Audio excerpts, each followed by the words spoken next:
सोचिए, अगर आने वाले कुछ ही सालों में दुनिया की ताकत पैसों से नहीं, फौज से नहीं, बल्कि सिर्फ ऊर्जा से तय होने लगे और उस रेस में भारत बाकी सबको पीछे छोड़कर सबसे आगे निकल जाए, तो कैसी दिखेगी वो तस्वीर। यही कहानी आज तेजी से हकीकत बन रही है और उसके पीछे छुपा है एक ऐसा गेम चेंजर जिसने भारत को सुपर पावर बनने की दिशा में पहले ही धक्का दे दिया है। वीडियो शुरू करने से पहले अगर आप भारत की प्रगति पर गर्व करते हैं तो इस वीडियो को लाइक करें, चैनल को सब्सक्राइब करें और नीचे कमेंट में भारत ऊर्जा महाशक्ति बनेगा लिखें। अब चलते हैं असली न्यूज की ओर। मानव सभ्यता के इतिहास में कच्चा तेल एक ऐसा मोड़ था जिसने दुनिया की रफ्तार बदल दी। 19वीं सदी में एडविन ड्रेक की खोज ने पहली बार इंसान को उस ईंधन से मिलवाया जिसने आने वाले 100 से ऊपर वर्षों के भीतर पूरी धरती की दिशा बदल दी। जब भारत के आसाम क्षेत्र में भी 20वीं सदी के अंत में कच्चे तेल की व्यावसायिक खोज हुई, तब से दुनिया ने एक नए विकास मॉडल को जन्म दिया, जहां परिवहन, उद्योग और आधुनिक जीवन की हर मशीन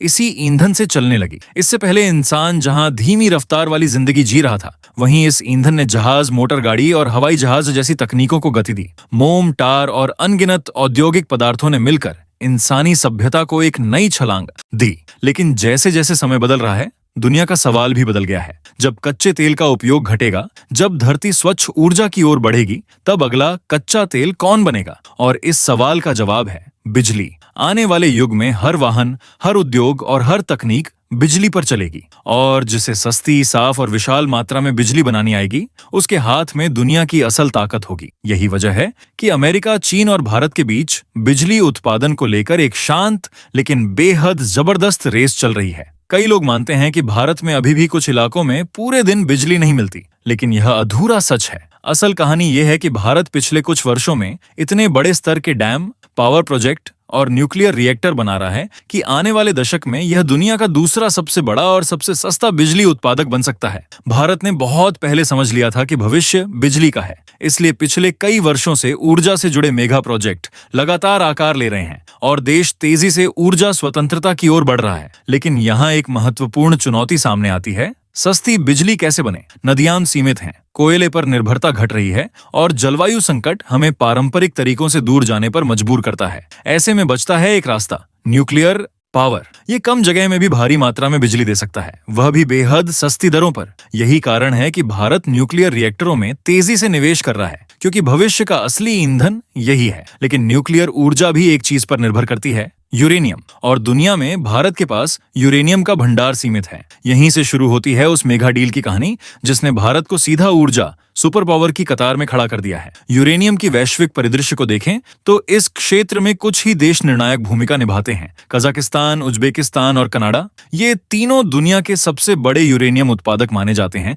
और भारत पहले ही मध्य एशियाई देशों के साथ मजबूत ऊर्जा साझेदारी बना चुका है। लेकिन जो डील अब भारत के हाथ में आई है, वह सिर्फ एक व्यापारिक समझौता नहीं, बल्कि आने वाली पीढ़ियों को ऊर्जा मजबूती देने वाला ऐतिहासिक कदम है। कनाडा के साथ भारत की जो दीर्घकालिक यूरेनियम साझेदारी लगभग तैयार हो चुकी है, वह आने वाले पूरे दशक की ऊर्जा सुरक्षा बदल सकती है। इस समझौते के तहत कनाडा भारत को लगातार 10 सालों तक सुरक्षित और स्थिर यूरेनियम आपूर्ति देगा, वह भी बहुत ही कम कीमत पर। इसकी लागत लगभग 2.5 से 3 अरब अमरीकी डॉलर के बीच होगी, जो इस स्तर की ऊर्जा डील के लिए बेहद किफायती मानी जाती है। यानी आने वाले वर्षों में भारत बिना किसी रुकावट के अपने न्यूक्लियर रिएक्टरों को लगातार और सस्ती दरों पर ईंधन प्रदान कर पाएगा। सबसे दिलचस्प हिस्सा इस डील की संरचना है। 10 साल पूरे होने के बाद अगर दोनों देशों को कोई समस्या नहीं होती, तो यह समझौता स्वयं संचालित रूप से आगे बढ़ जाएगा। इसका मतलब है कि आने वाले कई दशकों तक भारत को यूरेनियम की कमी का सामना नहीं करना पड़ेगा। यह व्यवस्था भारत को ऊर्जा निर्भर बनाने की दिशा में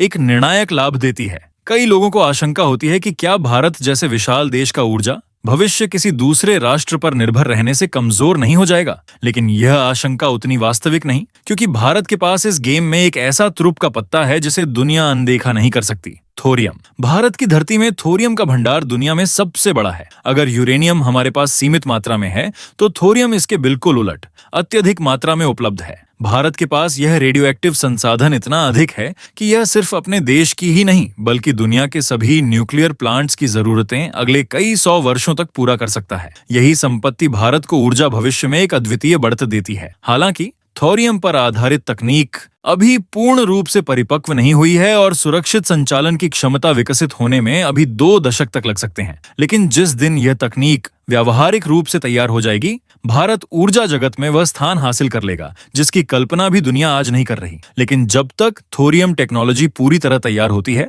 तब तक भारत को वैश्विक यूरेनियम सप्लायरों पर निर्भर रहना ही पड़ेगा। सौभाग्य से भारत के पास कई विकल्प उपलब्ध हैं। कजाकिस्तान, उज्बेकिस्तान, रूस और अफ्रीकी देशों सहित अनेक राष्ट्र भारत को यूरेनियम उपलब्ध करा सकते हैं। इसलिए कनाडा अकेला आधार नहीं है, बल्कि ये तो सिर्फ एक महत्वपूर्ण, स्थिर और भरोसेमंद साझेदार के रूप में जुड़ रहा है। कनाडा इस डील के जरिए न सिर्फ भारत जैसी बड़ी मार्केट में वापसी करना चाहता है, बल्कि पिछले वर्षों में बिगड़े द्विपक्षीय संबंधों को सुधारने की भी कोशिश कर रहा है। भारत को इस डील से ऊर्जा शक्ति मिलती है, जबकि कनाडा को विशाल आर्थिक बाजार। आज के समय में सबसे बड़ी अंतर्राष्ट्रीय रेस फौजों की नहीं, ऊर्जा संसाधनों की हो चुकी है। जो देश सस्ती, स्थायी और अनंत स्रोत वाली बिजली बनाएगा, वही आने वाली सदी में वैश्विक व्यवस्था की दिशा तय करेगा। भारत ने इस मोर्चे पर जितनी तेजी से तैयारी की है, उसने चीन और अमेरिका दोनों को चौंका दिया है। भारत में चल रहे न्यूक्लियर प्रोजेक्ट्स इतने विशाल पैमाने पर हैं कि अगले दशक तक हमारा देश दुनिया की सबसे बड़ी न्यूक्लियर पावर्ड अर्थव्यवस्थाओं में गिना जाएगा। घरेलू स्तर पर थोरियम का विशाल भंडार हमें ऊर्जा स्वतंत्रता देगा, जबकि विदेशी यूरेनियम सप्लाई हमारे वर्तमान विकास को निरंतर बनाए रखने में मदद करेगी। दुनिया के बहुत से देश इस समय यूरेनियम को सस्ता बेच रहे हैं और भारत के पास उससे जुड़े अनेक विश्वसनीय सप्लायर मौजूद हैं। इसलिए आने वाले वर्षों में भारत की ऊर्जा सुरक्षा पर कोई विशेष खतरा नहीं है, बल्कि कनाडा जैसे देशों के साथ हुए नए समझौते अंतर्राष्ट्रीय संबंधों को और मजबूत बनाते हैं। ये डील सिर्फ ऊर्जा का सौदा नहीं है, बल्कि एक रणनीतिक जीत है, जिसने भारत को भविष्य की तकनीकी रेस में कई साल आगे पहुंचा दिया है। न्यूक्लियर पावर, थोरियम रिसर्च और वैश्विक सप्लाई चेन पर बढ़ते नियंत्रण के साथ भारत वह देश बन रहा है जो सिर्फ अपनी ही ऊर्जा जरूरतें नहीं, बल्कि दुनिया के लिए भी एक ऊर्जा आधार बन सकता है। और शायद पहली बार दुनिया समझ रही है कि जिस देश के पास ऊर्जा का नियंत्रण होगा, वही देश भविष्य की राजनीति, अर्थव्यवस्था और तकनीक का असली दिशा निर्देशक होगा। भारत का यह कदम सिर्फ एक डील नहीं, बल्कि सुपर पावर बनने की दिशा में सबसे निर्णायक रणनीति है। अगर आपको यह विश्लेषण पसंद आया हो तो वीडियो को लाइक करें, चैनल को सब्सक्राइब करें और कमेंट में बताएं क्या आपको लगता है कि आने वाला ऊर्जा युग भारत का युग होगा